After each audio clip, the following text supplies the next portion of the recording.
کیا کسی صحیح حدیث سے ثابت ہے کہ حضرت فاروق اعظم رضی اللہ تعالی عنہ نے 20 رکعت تراویح پڑھائی ہوں، جبکہ سعودیہ میں 20 رکعت ہی پڑھائی جاتی ہے؟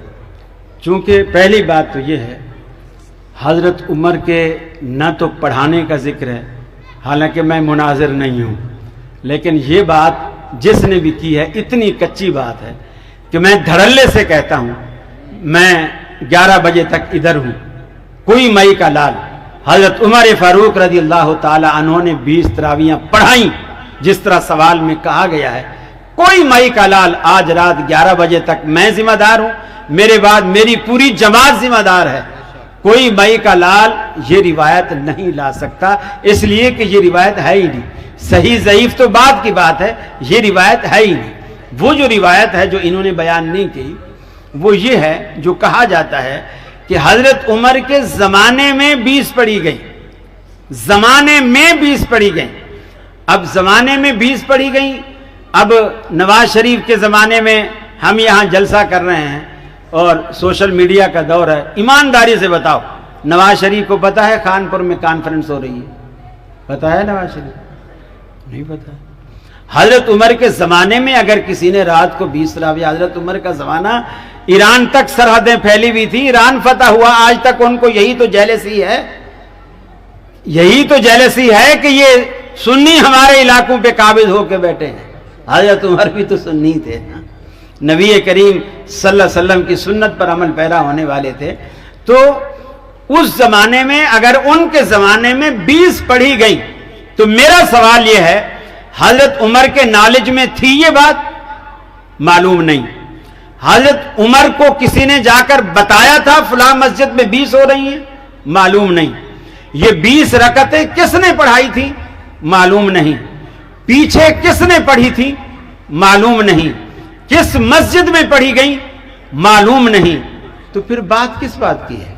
اب آئیے اس کے مقابلے میں موطا امام مالک میں حضرت عمر فاروق رضی اللہ تعالی عنہ عبد الرحمن بن عوف کے ساتھ مدینے کا گشت کر رہے ہیں، رمضان کا موسم ہے، رات کا وقت ہے، تراویح کا وقت ہے، مسجد نبوی کے پاس گزرتے ہیں اور دیکھتے ہیں کہ کوئی اس کونے میں کوئی اس کونے میں علیحدہ علیحدہ، جس طرح کہ اللہ کے نبی نے فرمایا تھا کہ اللہ کو یہ نماز تمہاری بہت پسند ہے اور مجھے ڈر ہے کہ کہیں اللہ تم پر فرض نہ کر دے، تم اسے علیحدہ علیحدہ پڑھا کرو، اور لوگ الگ الگ طریقے سے پڑھ رہے ہیں۔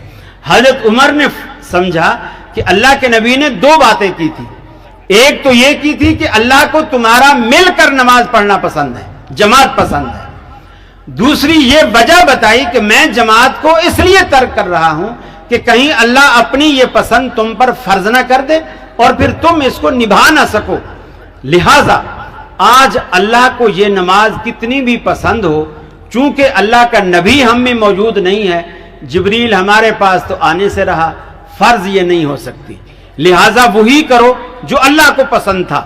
انہوں نے جماعت کو جاری کیا، اور تمیم داری جو قرآن مجید کے بہت بڑے حافظ قاری عالم تھے اور بہت پیارا قرآن پڑھتے تھے، اور ابی بن کعب رضی اللہ تعالیٰ عنہ قرآن مجید کے حافظ قاری تھے، دونوں کو مقرر کیا، اور دونوں کو مقرر کرنے کے بعد یہ حدیث کے الفاظ ہیں 11 رکعتن کے کہ آپ لوگوں کو 11 رکعتیں پڑھایا کرو۔ موطا امام مالک آج بھی آپ ہر مدرسے میں، دیوبند، بریلوی، اہل حدیث سب کے مدارس میں یہ کتاب موجود ہے، آپ وہاں اٹھا کے دیکھ لیجیے کہ حضرت اب یہ 11 رکعت وتر سمیت پڑھنے کا حکم کس نے دیا؟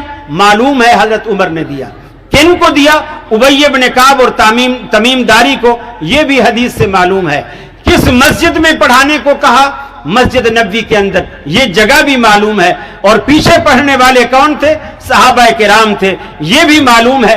ساری باتیں حدیث میں معلوم ہیں، اس معلوم باتوں کے مقابلے میں آپ مجہول باتوں کو راجح قرار دیتے ہیں، یہ تو پھر اس عقل پر جتنا بھی ماتم کیا جائے کم ہے۔ جزاک اللہ۔